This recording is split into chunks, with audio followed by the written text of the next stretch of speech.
Hi, friends. Welcome to Live from the City Opera House. It's Storytime. I'm your host, Ben Whiting, and every week on this show, we're going to have a great story read by a special guest and then have a fun activity that you can participate in right from home using objects and materials that you can find in your home or classroom. We'll always be learning about science, technology, engineering, mathematics, and local culture. Now, for today's book.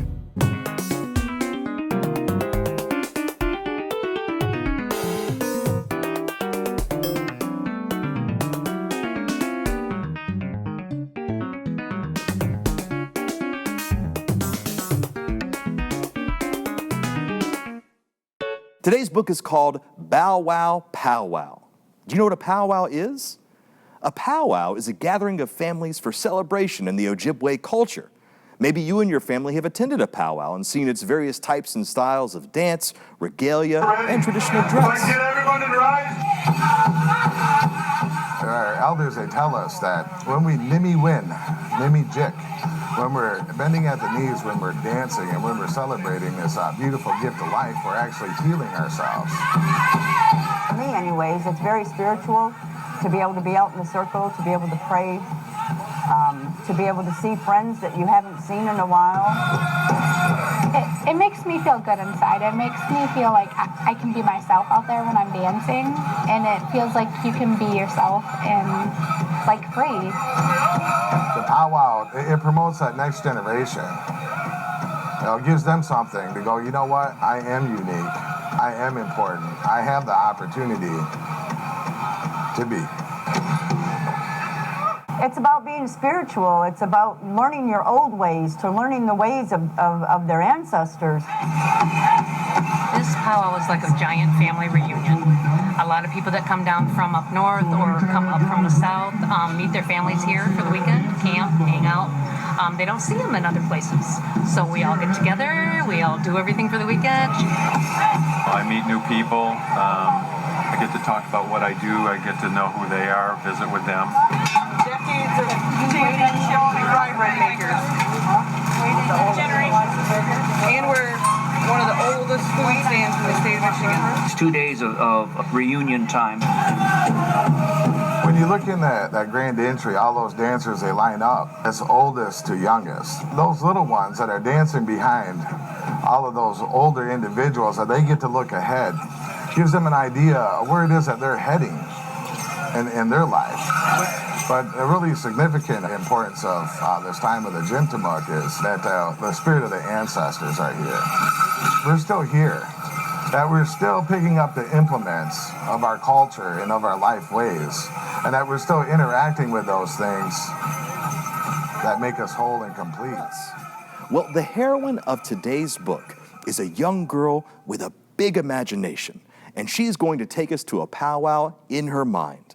We'll be learning about values such as gratitude, sharing, and longtime traditions for powwows. And the dancers in her mind are actually going to be dogs.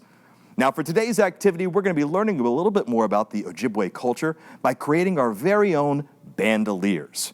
Here's the materials you'll need for today's activity. A paper lunch bag, a paper grocery bag, some markers, crayons, some glue, and some beads if you have some.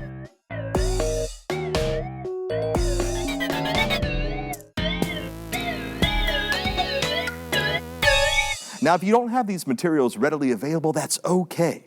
Go ahead and watch today's episode, and you can come back later and re-watch it when you have all the supplies so you can participate in the activity. Since today's episode features the book BowWow, PowWow, we are honored to have Doris Winslow, the executive assistant to the tribal manager and a member of the Grand Traverse Band of Ottawa and Chippewa Indians. She's also the mother of today's activity leader. And with that, take it away, Miss Winslow.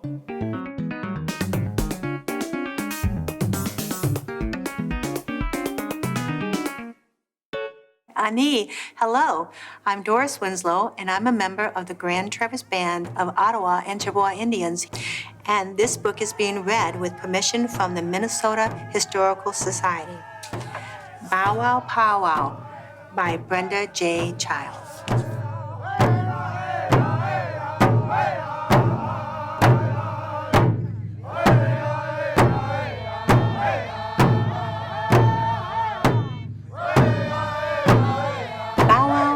wow! When Wendy Girl saw a lively puppy barking at a painted turtle down by the lake, she knew she had found a dog that could make her laugh. Itchy Boy was a good dog, curious and brave, but never quiet. He barked at rabbits, he barked at raccoons, and he barked at porcupines. He even barked at mosquitoes.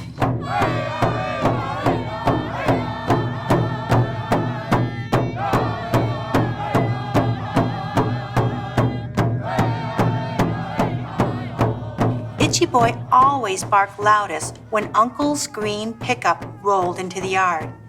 When they went ice fishing, he barked at the flathead minnows Wendy put on her line.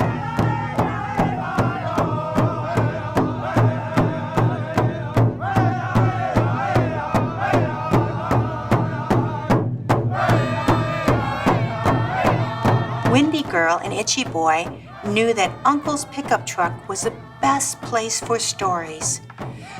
Wendy especially liked to hear about the PowWow. Sometimes Uncle remembered things from when he was a boy.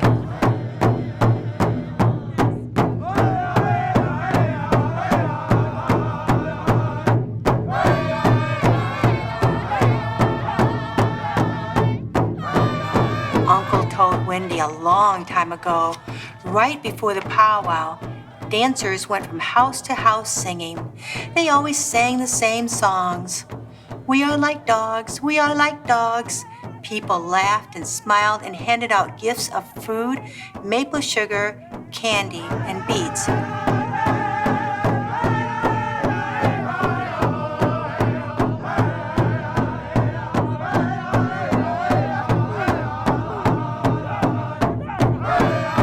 For Wendy Girl and Itchy Boy, the best days of summer ended at the PowWow. Wendy ate popcorn and blueberry, snow cones, listened to the singers, and watched the dancers. Itchy Boy and the other dogs roamed around the grounds.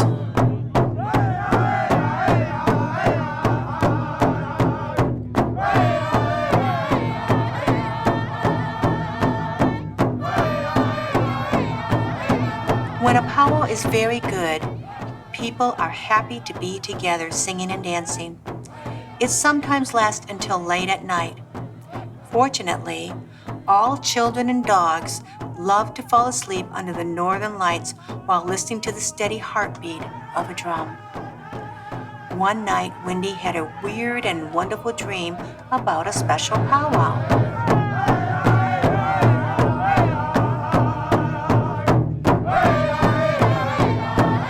Wendy dreamed about the elders who taught her to offer tobacco to express gratitude and to dance for those unable to dance.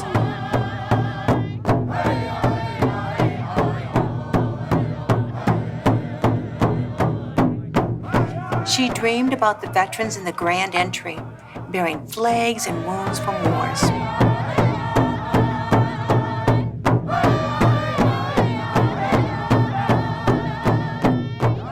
She dreamed about a drum group visiting from out west.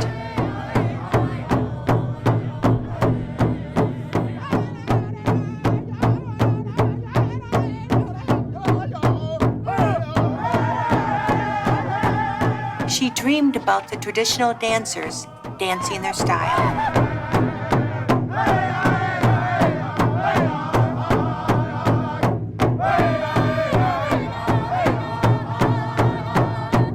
She dreamed about the grass dancers treading the northern earth.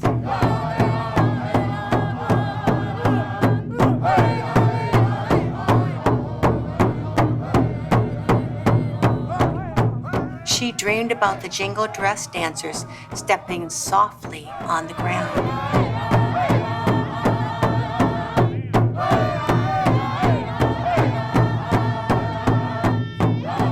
She dreamed about the fancy dancers twirling bodies of color.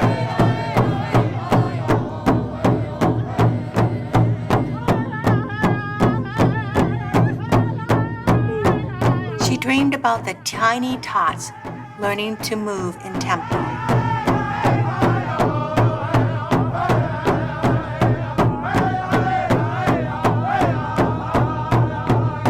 She stands selling Indian fast food.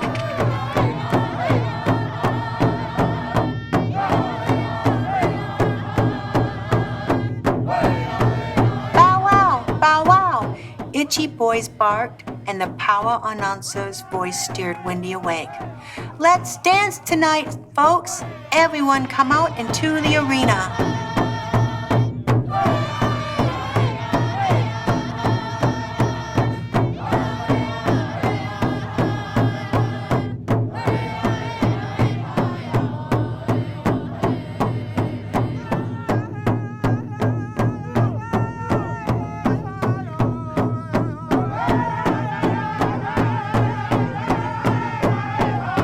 That night, Windy Girl understood the PowWow is always in motion, part old and part new, glittering and plain, but still wonderful, almost like a dream.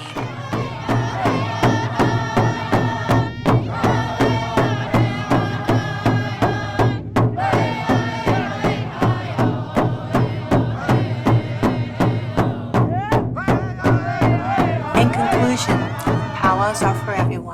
Community full of fun, exciting, and a pleasure to be a part of. Join one if you can. All are invited.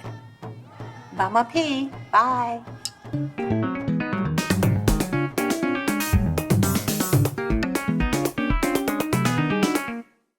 Thank you so much, Miss Winslow. Now it's time to take what we read and put it into action.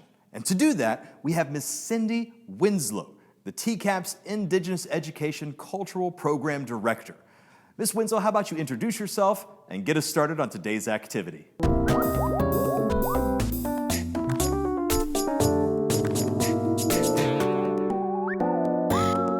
Hi, my name is Cindy Winslow, and I'm here with Alex Paddock, my son, and today we're going to show you how to make a bandolier bag out of paper bags. So this is the example of what it's going to look like at the end. And basically for this, you are going to need a paper lunch bag, a grocery bag, markers, glue, and scissors. And so what you're first going to do is you're going to get your lunch bag like this, and you're going to take it and you're going to fold it over like that, and take your scissors and cut fringe.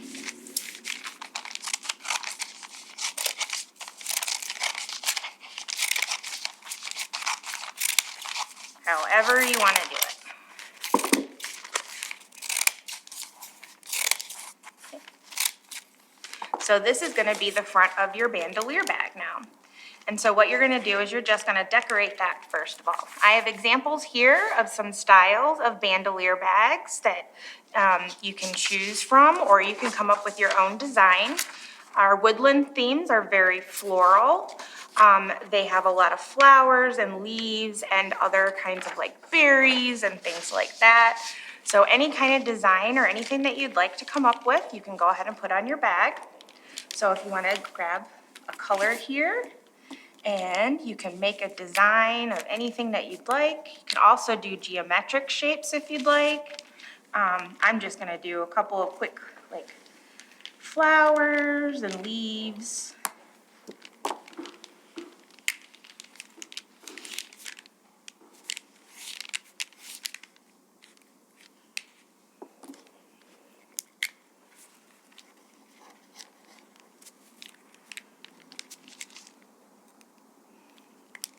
And then you can color and decorate it however you want.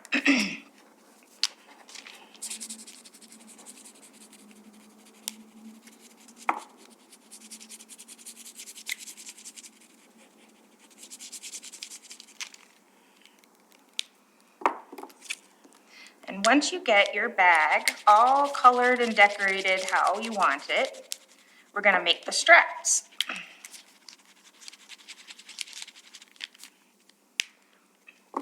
So once you're done with your bag, you can put that off to the side. And you're gonna take your paper grocery bag and your scissors, and you wanna cut a strip I fold it in half first. Makes it easier. And you want to cut a strip of paper about that wide.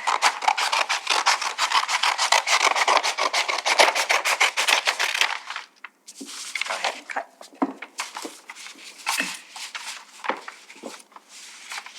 And so you'll have a nice long strip like that. So when you've got your grocery bag, you want to make it so that it's flat. We'll just make it so it's flat like that then. We'll cut a nice wide strip.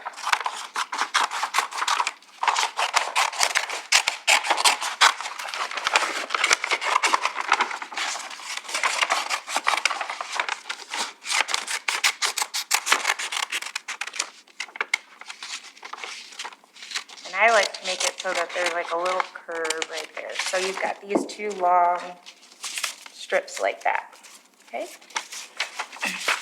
I'll let you have that one. And now what you're gonna take your bag, glue on the ends,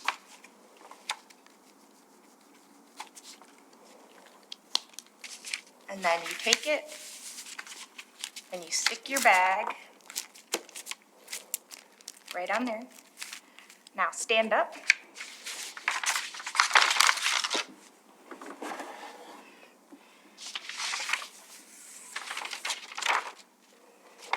Put it. And there you've got your bandolier bag.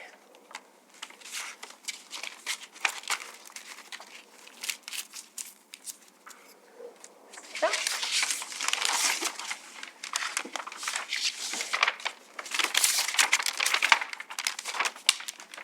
Just like that.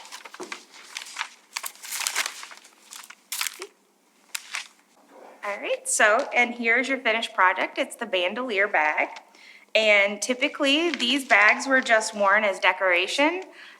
They actually were stylized kind of after European contact when they noticed that a lot of the Europeans were wearing bags that held their various items and stuff. And so they would fully bead these whole fronts of these bags and use it as part of their regalia, which is our ceremonial dress. You can layer these with more than one bag too if you'd like, but mainly they were made out of trade cloth and beads and sometimes shells and things to decorate the front of it with as well.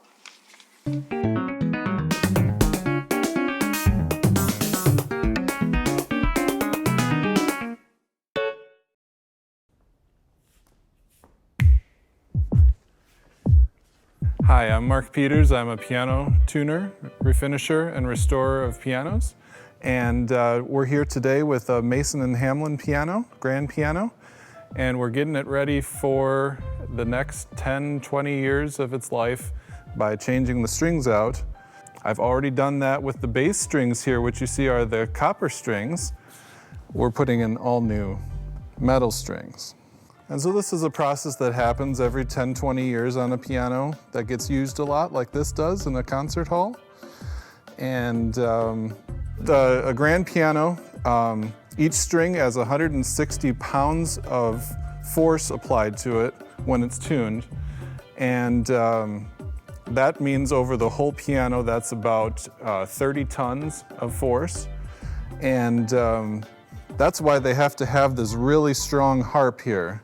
This is made out of cast iron, and it's cast in a facility where they pour the hot metal into a mold, and then this comes out, and that's the strength of the piano. If it was just wood, it would fold up under 30 tons of pressure. That's what causes the piano to have its strength and why it can be as loud as it is. If this was a piano that was just made out of wood, you wouldn't be able to project it all the way to the back of a big theater like this. So these are the bass strings. They're metal string on the inside, and they're wound with copper. And that compensates for the fact that we can't have a 32-foot long piano. If we could have a 32-foot long piano, we would have all these strings plain wire all the way to the bottom. But in order to make the strings lower, they have to be thicker to have more mass so that they can play a lower sound. Well, we're putting on the new treble wire, it's called, and those are made of really high quality metal, and they're stretched over this thing that's called a bridge. And the bridge is connected to this thing that's called a soundboard. And the soundboard is a little bit like a drum, where it's low on the sides and it's high in the middle. So as these strings put pressure down on the bridge here, that causes the soundboard to be pushed down further. And that creates tension, which creates louder sounds, and creates the piano sound that we know, that we hear when we play a piano. These are all the strings for the whole piano, all different sizes. With the tuning pins, those are the pins on the end here, these metal pins. It has really, really fine threads on there, so when you turn it, it goes down into the piano. But the way we put them in the piano is with a sledgehammer. There's people, when I go to their house with a sledgehammer and I start restringing their piano, they get a little concerned. We bring it over here and we stick it in. It's the next available hole. And then pound it in like that. And then this gets guided through this. That's where the hammers are going to hit them, right here, right after this bar. And then it goes through here like that, goes around the pin like that, and then back through the hole. And there's 3 strings per note.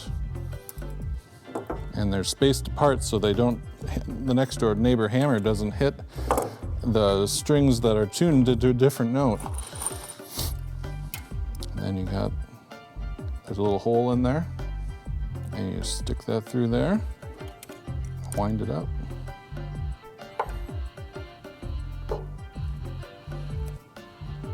Just like that. And then one more time. Like that. And you just go down the line like that. There's about 250 strings on a piano. They're varied from the plain wire strings to the copper strings. The tuning process is interesting, and I won't be able to show it to you on this piano, but you start from the bottom and go up string by string, and you tune it. I tune it using an app on my phone, and that starts from here. You go along string by string until you get to the ones that have 2 strings per note. You tune the first string to the app on my phone, and then you tune the second string to match that string. So you want those 2 strings to sound like they don't have a beat at all. And you go down the line and do that for the whole piano. We've already replaced lots of parts of the piano, including this action over here, which is the part that gets the use by your hands. And so these are all brand new parts, and those get a lot of wear and tear from the piano players that play them. But these are the parts, the hammers, that make the sound of the piano. So when a piano player plays a key, it goes up, the string is here, and it hits the string like that. But if you push it down just really gently, it won't even hit the string.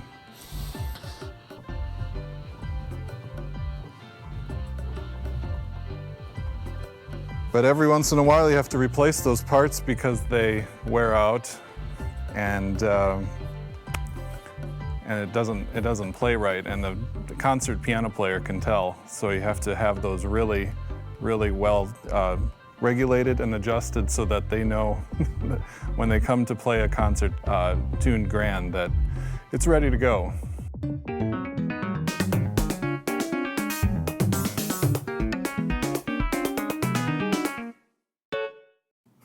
Great work, everyone.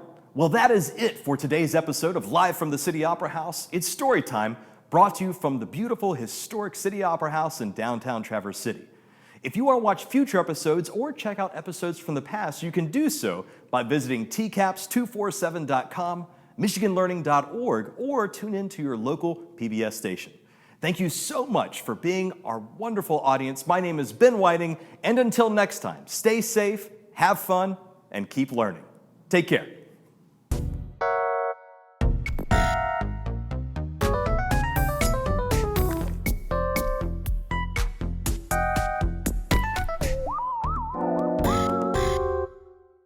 This program is made possible in part by Michigan Department of Education, the State of Michigan, and by viewers like you.